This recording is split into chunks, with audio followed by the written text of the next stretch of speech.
In the chaotic aftermath of World War I, Germany was a nation teetering on the brink of its own undoing. Inflation skyrocketed, savings evaporated, and despair clung to the streets like fog. Into this fog stepped Adolf Hitler, a figure who would not only come to embody the fears and hopes of a beleaguered nation, but also shape the very fabric of 20th century history through his fervent ideology and ruthless ambition. His rise from a disillusioned soldier to the Führer of the Third Reich is a narrative of opportunistic strategies, manipulative propaganda, and chilling persecutory policies. As we dissect the elements of this transformative period, it is essential to comprehend how an embittered populace, swayed by seductive promises and aggressive nationalism, could surrender their democratic freedoms on the altar of authoritarianism.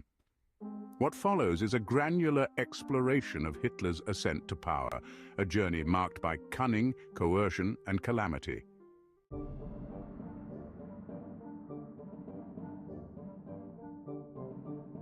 The Weimar Republic, born from the ruins of Imperial Germany, struggled from its inception.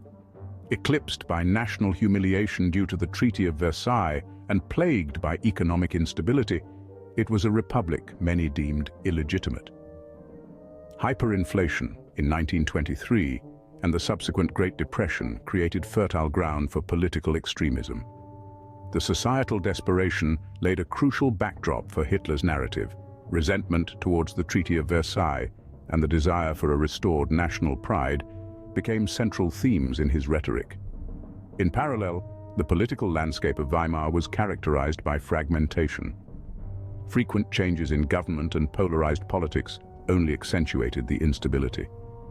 Communists and radical right-wing factions clashed violently in the streets, with the government often appearing powerless.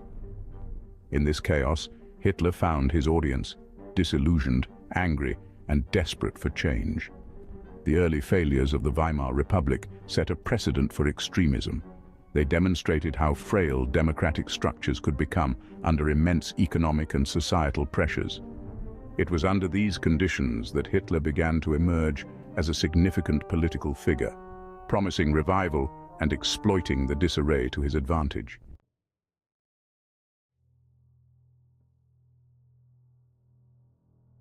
Propaganda under the Nazi regime was not merely a tool of misinformation, but an instrument of total control.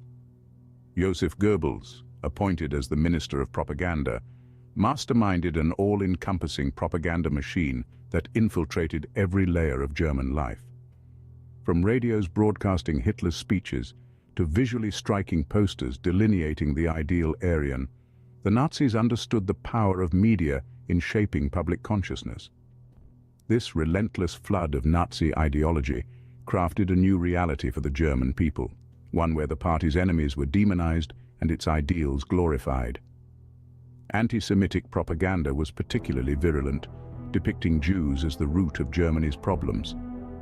This systematic dehumanization played a pivotal role in both accruing public support for Nazi policies and desensitizing the populace to the harsh realities of persecution that were unfolding.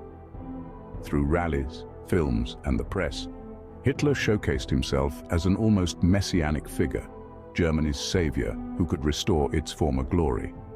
The saturation of Nazi ideals not only rallied extensive support, but also smothered opposition, creating a society where dissent was not only dangerous, but unthinkable.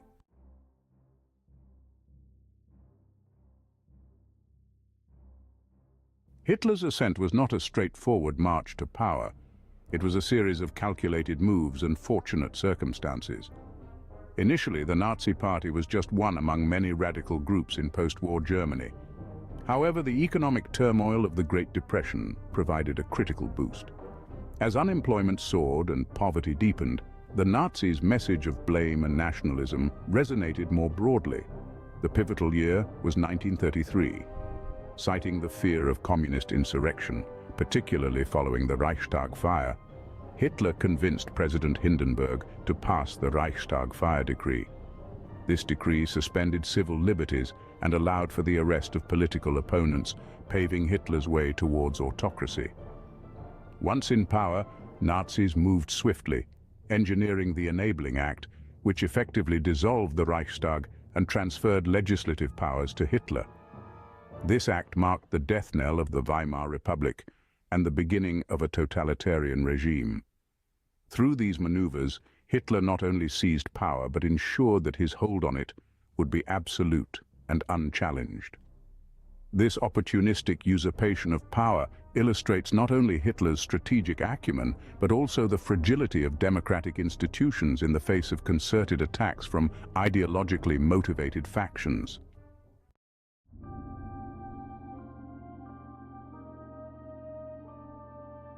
The process of Gleichschaltung, or coordination, was critical in consolidating Hitler's control over Germany. This process involved aligning all institutions, from the judiciary to cultural organizations, under Nazi control. The civil service law, for example, purged Jews and other deemed undesirables from government employment. This reorganization extended to the education system, the police and military forces, and even the church, ensuring that all facets of German life reflected Nazi principles. Hitler's propaganda machine continued to operate at full tilt, permeating public and private life with the Nazi ideology and eliminating any semblance of opposition. The Gestapo, Nazi secret police, played a key role in this broad-reaching strategy of Gleichschaltung by enforcing Nazi doctrine and rooting out any potential threats to Hitler's rule. The thoroughness of this consolidation process is integral to understanding how deeply Nazi ideology was embedded into German society. The speed and depth of these changes were unprecedented and left little room for any meaningful resistance, structuring a society wholly centered around the Führer's whims.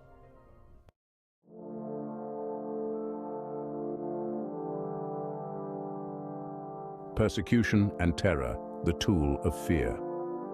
Persecution under the Nazi regime was systematic and brutal, with the Jews being the primary target. The Nuremberg laws of 1935 institutionalized racial discrimination and were among the first steps towards the Holocaust.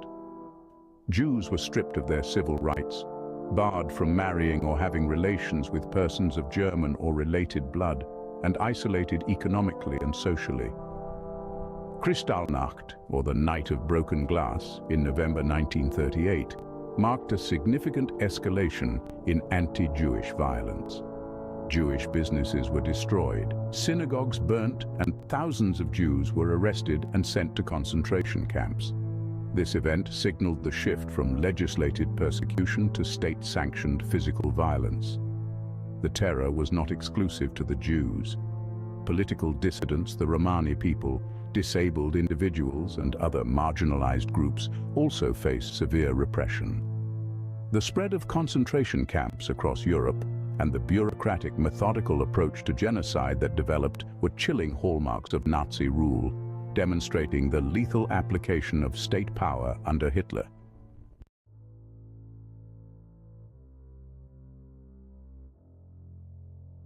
Hitler's foreign policy, road to war. Adolf Hitler's foreign policy aims were clear from his early writings and speeches. He intended to expand German territory and undo the constraints imposed by the Treaty of Versailles. This expansionist ideology, or Lebensraum, living space, justified aggressive foreign policies and ultimately led to World War II. Initially, Hitler's approach was cautiously aggressive, exploiting the Allies' desire for appeasement. The remilitarization of the Rhineland, the annexation of Austria, Anschluss, and the dismemberment of Czechoslovakia were achieved with minimal opposition from France and Britain. Each success not only expanded Nazi control, but also emboldened Hitler's ambitions. The invasion of Poland in September 1939, however, crossed a line that could not be ignored, and Britain and France declared war. Hitler's confidence in quick victories led to bold strategies such as the Blitzkrieg, showcasing both his willingness to gamble and the risks inherent in his imperialistic objectives.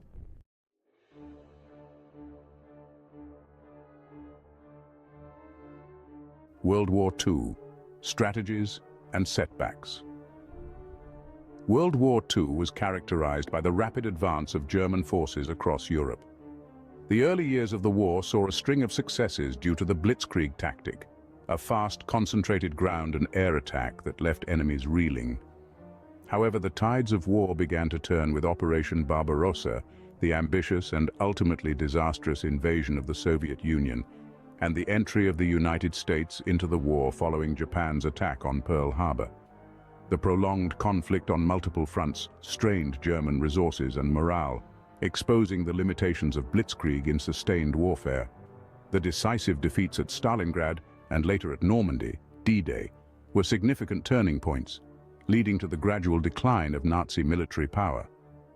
Hitler's initial strategic acumen was overshadowed by his later blunders, illustrating the peril of unchecked power. His refusal to retreat or adapt to changing circumstances revealed a fatal rigidity that ultimately contributed to Germany's downfall.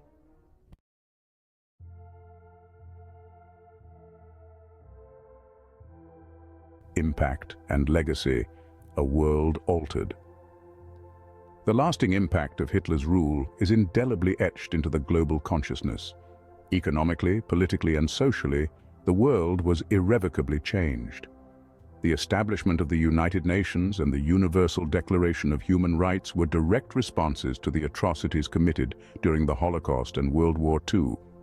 On a societal level, Germany underwent denazification, a process aimed at purging Nazi influence from all aspects of life. This process had mixed successes, but represented an important step in confronting the horrors of the past. Meanwhile, the magnitude of the Holocaust led to a profound re-examination of morality, justice, and the capabilities of modern states to commit unspeakable atrocities. In conclusion, the story of Adolf Hitler and the Third Reich serves as a grim reminder of how rapidly a structured society can descend into barbarism under certain conditions. It underscores the necessity of vigilance in maintaining democratic values and the rule of law, especially during times of crisis. The complex interplay of economic despair, political instability, and ideological zealotry that characterized Hitler's Germany provides crucial lessons for both historical scholarship and contemporary policymaking.